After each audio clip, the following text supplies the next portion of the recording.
រឿងភ្លើងស្នេហ៍ក្នុងគំនុំសងសឹកភាគ2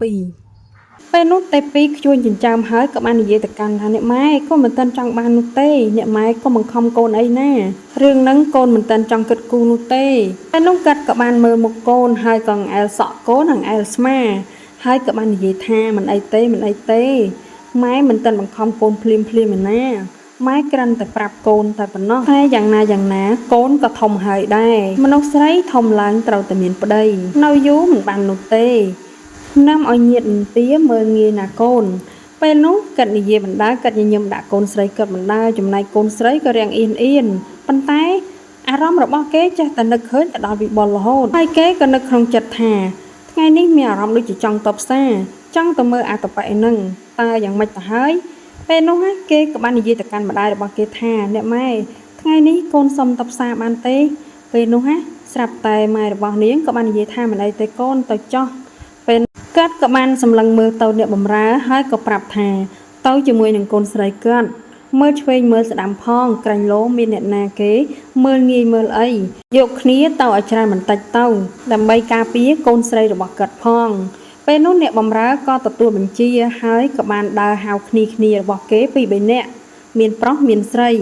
ចំណែកឯទេពីបានរៀបចំខ្លួនអីរួចហើយក៏បានលាម៉ែរបស់គេចេញទៅផ្សារតែម្ដងជាមួយនឹងអ្នកបម្រើ 4-5 នាក់ខណៈពេលចូលទៅដល់ក្នុងផ្សារភ្លាមភ្នែករបស់នាងក៏រេរាហាក់ដូចជាសម្លឹងរកអ្នកណាម្នាក់ខណៈពេលដែលកំពុងតែសម្លឹងនោះស្រាប់តែមានបុរសម្នាក់បានចេញមកស្លៀកពាក់យ៉ាងសង្ហាការតុបតែងខ្លួនរបស់គេពិតជាអង្អាចក្លាហានណាស់ប៉ុន្តែរូបគេមានចរិតឆ្លើយបន្តិចពេលនោះគេបានក្រឡេកឃើញទេពីភ្លាមគេក៏បានស្ទុះមកគេបានដឹងថានោះគ្មានអ្នកណានោះទេដែលស្រស់ស្អាតដាច់គេនោះគឺមានតែលោកសេដ្ឋីសននឹងឯងគេក៏ដើរចូលទៅជិតហើយក៏បាននិយាយធ្វើដូចជាស្គាល់គ្នាយូរហើយអញ្ចឹងគេថានេះគឺអូនទេពីមែនទេពេលនោះតែពីក៏បានសម្លឹងមើលមុខហើយក៏បានឆ្លើយថាចាគឺខ្ញុំនឹងហើយចំណែកឯបរិសម្នាក់នឹងវិញក៏ដើរចូលទៅជិតគេហើយចំណែកតែពីវិញក៏ដើរថយចេញបន្តិចព្រោះថាមើលទៅដូចជាស្និទ្ធខ្លាំងពេកគេបានដើរទៅគៀកទេពីហើយក៏បានណែនាំខ្លួនគេថាគេគឺជាកូនមន្ត្រីក្នុងរាជវាំងហើយក៏គេនឹងជាអ្នកធ្វើការម្នាក់នឹងដែរគេបានប្រាប់ថាខ្លួនគេនឹងឈ្មោះសុកពេលនោះទេពីក៏ជាមនុស្សស្រីម្នាក់តែសុភាពរៀបសារទន់ភ្លន់ក៏លើកដៃសំពះសួរគេខណៈពេលនោះស្រាប់តែគេសុកនោះពិតជាប្រហើនខ្លាំងណាស់ក៏បានយកដៃនឹងទៅលូកចាប់ដៃទេពីនឹងមកកាន់រួចហើយក៏បាននិយាយទៅកាន់ទេពីថាអូនទេពីមិនបាច់គួសមជាមួយនឹងបងនោះទេឃើញបែបនេះទេពីក៏ក្រឡដៃចេញហើយក៏បាននិយាយទៅកាន់នាយសុកនឹងថាបងនិយាយទៅមាត់បានហើយកុំប៉ះដៃខ្ញុំពេលនោះនាយសុកនោះប្រហើនខ្លាំងណាស់ក៏និយាយភ្លាមថាគ្រាន់តែកាន់ដៃសោះក៏កំណាញ់ដែរព្រោះថាអនាគតទៅណាយើងក៏ជាគូនឹងគ្នាព្រោះឪពុកម្ដាយរបស់បងបានត្រៀមនឹងចូលស្ដីអូនហើយសូមអូនកុំភ័យអីមុននឹងក្រោយយើងខ្លាចទៅជាប្តីប្រពន្ធនឹងគ្នាទេតើពេលនោះទេពីបាននិយាយថាខ្ញុំមិនទាន់បានយល់ព្រមនោះទេប៉ុណ្ណឹងបានហើយខ្ញុំទៅរកទិញរបស់របរសិនពេលនោះនាងបានហៅអ្នកបម្រើទាំងអស់ឲ្យមកចិត្តនាងដើម្បីជួយការពារចំណែកអ្នកបម្រើក៏មកដូចចិត្តហើយក៏ដើរជិះចេញពីនាយសុកនឹងតែម្ដងទៅក្រាន់តែដើរចេញផុតភ្លាមនាងក្រញែងខ្លួនគួរឲ្យខ្ពើមរអើមខ្លាំងណាស់នាងមិនចូលចិត្តនាយសុកនោះសោះក្រាន់តែក្រញែងខ្លួនភ្លាមក៏ដាក់ភ្នែកទៅក៏ចំវិបុលដែលកំពុងតែឈោអោបដៃមើលនាងក៏លេចឃើញហើយក៏សម្លក់សម្លឹងនាយវិបុលនឹងហើយក៏បាននិយាយថាមើលស្អីមិនដែលឃើញមនុស្សទេអីស្រាប់តែវិបុលក៏មិនដាក់មិនដែរគេបាននិយាយទៅកាន់នាងវិញថា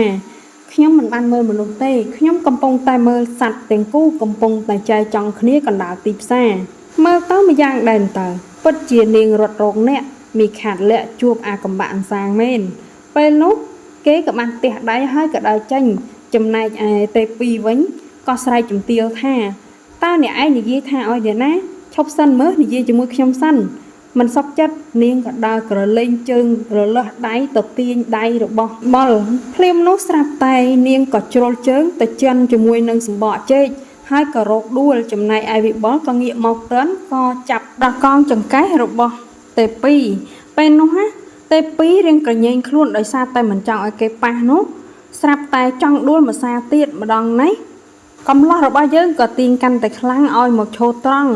ពេលនោះនាងក៏ដូចជាជ្រុលខ្លួនមកអោបគេតែម្ដងចំណែកឯនាងងើបមុខឡើងក៏ស្រាប់តែច្រមុះរបស់នាងក៏ទៅប៉ះជាមួយនឹងច្រមុះរបស់បុលដោយអចេតនាខណៈពេលនោះស្រាប់តែនាងក៏បានមនីស្ទុះផ្លេតឈរត្រង់រួចហើយក៏ទះក៏ភ្លៀងវិបុលនឹងមួយដៃផាច់តែម្ដងហើយនាងបាននិយាយថាពិតជាប្រហើនខ្លាំងណាស់គ្មានអ្នកណាដូចឯងទេភ្លាមនោះវិបុលមិនបាននិយាយអីទាំងអស់ដោយសារតែត្រូវមួយកំភ្លៀងទៅហើយនោះចំណែកទេពីវិញស្ដីឲ្យគេផងទះកំភ្លៀងគេផងហើយនោះក៏នៅមិនសុខចិត្តនោះដែរនៅធ្វើមុខមាំដាក់គេទាំងផ្ទៃមុខឡើងក្រហមអស់ទៅហើយនោះពេលនោះវិបុលក៏បាននិយាយថាខ្ញុំខំជួយហើយបែរជាមានទោសវិញហើយទេពីនាងបាននិយាយថាជួយអីឯងជួយខ្ញុំប៉ុន្តែឯងបាននាងនិយាយបានតែប៉ុណ្្នឹងហើយក៏មិនហ៊ាននិយាយតទៅមុខទៀតព្រោះថានាងពិតជាខ្មាស់គេខ្លាំងណាស់នៅពេលដែលជួបរឿងបែបនេះស្រាប់តែពេលនោះនាងក៏បានហៅអ្នកបម្រើនាងពីរនាក់ហ្នឹងឆាប់ចេញទៅផុតព្រោះថានាងមានអារម្មណ៍ថាខ្មាស់គេហើយនឹងខ្មាស់ខ្លួនឯងថែមទៀតផងអារម្មណ៍ពេលនោះគឺនាងច្របូកច្របល់រោគនិយាយអ្វីមិនចាញ់នោះទេមិនបានអីសំបីតែបន្តិចគឺត្រឡប់ទៅផ្ទះវិញទាំងដៃទទេក្រាន់តែទៅដល់ផ្ទះភ្លាមស្រាប់តែនាងក៏ចេញចរក្រមួយដាក់ម្ដាយនាងផ្លេតតែម្ដងស្រែកហៅថាអ្នកម៉ែពេលនោះដើរទៅជិតអ្នកម៉ែហើយម្ដាយរបស់នាងសួរថាមានរឿងអីខណៈពេលនោះស្រាប់តែនាងមិននិយាយអ្វីទាំងអស់ក៏ស្ទុះទៅអោបម្ដាយហើយចំណែកឯម្ដាយវិញក៏សួរទៅកាន់អ្នកបម្រើថាមានរឿងអីកូនស្រីយើងពេលនោះអ្នកបម្រើក៏និយាយថាមានរឿងបន្តិចបន្តួចនៅឯផ្សារភ្លាមនោះគាត់បានសួរទៅអ្នកបម្រើថាមានរឿងអីឆាប់ប្រាប់គាត់ឲ្យច្បាស់មើលស្រួលគាត់ដោះស្រាយខណៈពេលនោះអ្នកបម្រើក៏បានរៀបរាប់តាមដំណើររឿងគាត់មិនខឹងនឹងកូនស្រីខ្លួនឯងនោះទេបែរទៅជាខឹងជាមួយនឹងអ្នកបម្រើប្រុសស្រីពេលនោះគាត់បាននិយាយថាពួកឯងឆាប់ទៅវាយគ្នាឲ្យគ្រប់ម្នាក់20រំពាត់ភ្លាមហេតុអីបានជាបណ្ដោះឲ្យកូនយើងមានបញ្ហាបែបនេះពេលនិយាយបែបមុខមាំនោះហើយអ្នកបម្រើទាំងប្រុសទាំងស្រីទាំងប្រមាណអ្នកហ្នឹងក៏បាននាំគ្នាចេញទៅទទួលពិន័យរៀងខ្លួនទៅចំណែកឯទេពីវិញក៏បាននិយាយទៅកាន់ម្ដាយថានេះជាកំហុសរបស់កូនទេកុំឲ្យពួកគាត់ត្រូវរំពាត់អីស្រាប់តែម្ដាយរបស់នាងក៏បាននិយាយថានេះគឺជាច្បាប់គ្រួសារអ្នកណាឲ្យពួកគេស៊ីបាយបំបងអង្គនោះ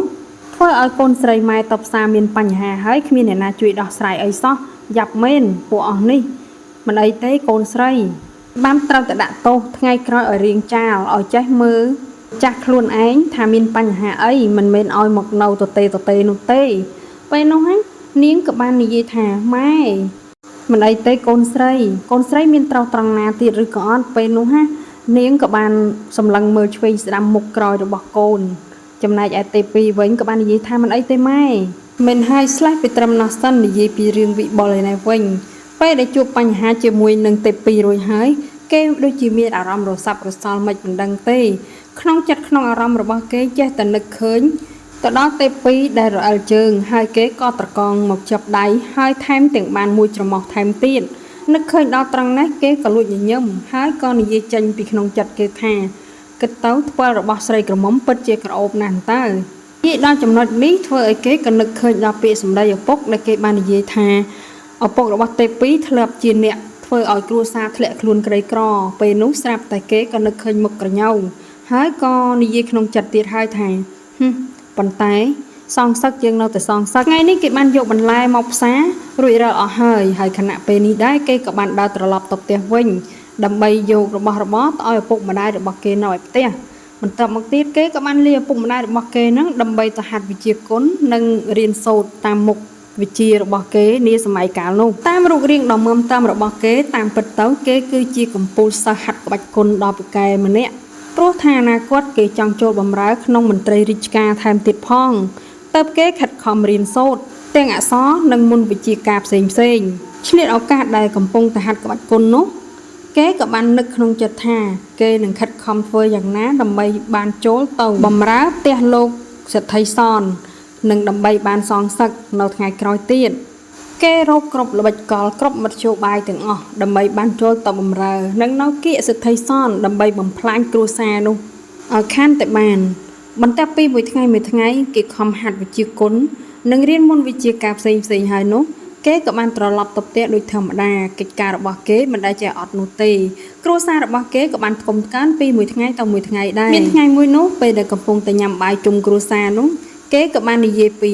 ចិត្តរបស់គេដែលចង់សងសឹកលោកសេដ្ឋីសនខណៈពេលនោះម្ដាយរបស់គេក៏បាននិយាយថាកូនប្រុស ពីរងាប់ដោយការមិនចង់ពីកូនកុំចង់ទៅសងសឹកអីរឿងវាហួសទៅហើយថ្ងៃណាមួយដូចម៉ែប្រាប់អញ្ចឹងថាទេវតាប្រកាសជាមានភ្នែកនឹងដាក់ទោសគ្រួសារគេជាមិនខានកូននៅឲ្យស្ងៀមទៅពេលនោះស្រាប់តែវិបុលនៅស្ងៀមតែគេមិនស្ដីមិនឆ្លើយអ្វីទាំងអស់ចំពោះម្ដាយចំណែកឪពុករបស់គេក៏បានបន្ថែមថាមិនហើយកូនប្រុសយើងមិនបាច់សងសឹកជាមួយនឹងគ្រួសារនោះទេ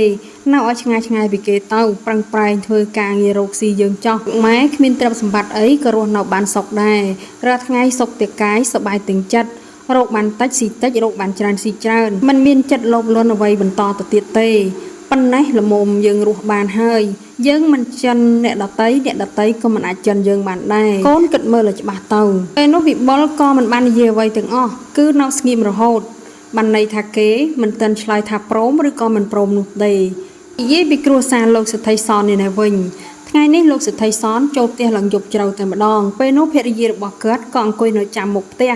ហើយក៏បាននិយាយទៅកាន់ស្វាមីដែលកំពុងតែដើរមកថាថ្ងៃនេះហេតុអីបានជាយប់ម្លេះពុកវាគឺមានកិច្ចការរវល់ខ្លាំងណាស់ណាអានហើយមិនបាច់សួរនាំអីច្រើនពេកទេឆាប់រៀបចំខ្លួនទៅគេងទៅយប់ជ្រៅណាស់ហើយពេលនោះគាត់មើលអាការៈប្តីរបស់គាត់ហាក់ដូចជាប្លែកតែគាត់មិននិយាយអីទាំងអស់ចំណែកឯពេលវិញក៏ចេញពីបន្ទប់មកមើលម្ដាយថាម្ដាយចូលគេងហើយឬនៅពេលដែលមកដល់ភ្លាមក៏ឃើញឪពុកម្ដាយកំពុងតែនិយាយគ្នានាងក៏បាននិយាយទៅកាន់ឪពុកម្ដាយថាពុកម៉ែតើមានរឿងអីមែនទេពេលនោះម្ដាយរបស់នាងបាននិយាយថាគ្មានរឿងអីទេកូនឆាប់ចូលគេងទៅយប់ជ្រៅណាស់ហើយ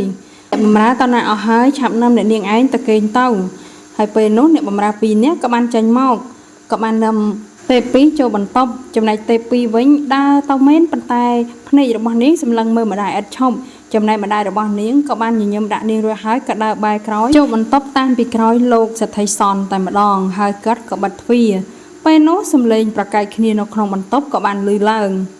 ចំណែកឯទេពីដែលឡើងក្រេគេងទៅហើយនោះក៏បានងើបអង្គុយហើយក៏ផ្ទៀងស្ដាប់មើលអ្នកបម្រើដែលគេងនៅគិតចិត្តក្រេនោះក៏ស្ទុះក្រោកដូចគ្នាដែរហើយក៏បានអង្គុយស្ដាប់មើលឃើញ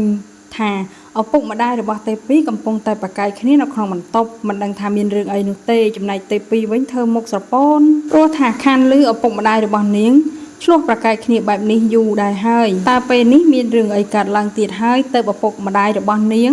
ឆ្លោះប្រកែកគ្នាទាំងយប់បែបនេះតែពេលនោះទេពីក៏ចុះពីលើក្រេមកប្រុងដើរតម្រង់ទៅទ្វារហើយក៏ត្រូវបានអ្នកបម្រើនឹងចាប់ដៃទុកបាននិយាយថាអ្នកនាងលោកស្រីបានប្រាប់ហើយថាមិនឲ្យអ្នកនាងចេញទៅក្រៅនោះទេពេលយប់អ្នកនាងបន្តិចទៀតលោកស្រីនិងលោកប្រុសកាត់សម្រានហើយមិនអីនោះទេដូចជាការគិតអង្គុយមួយសន្ទុះក៏សំឡេងនោះក៏បាត់វិញទៅហើយក៏ស្ងាត់បន្ទាប់ពីឈប់ឮឪពុកម្ដាយប្រកែកគ្នាហើយនាងក៏ប្រះខ្លួនគេងលើក្រេទាំងអារម្មណ៍នឹកថាតើឪពុកម្ដាយរបស់នាងឆ្លោះគ្នារឿងអីទៀតហើយមិនដឹងថាមានរឿងអីទៀតហើយទេចង់ដឹងថាឪពុកម្ដាយរបស់ទេពីមានបញ្ហាអីរងចាំតាមដានភាពបន្តទៀត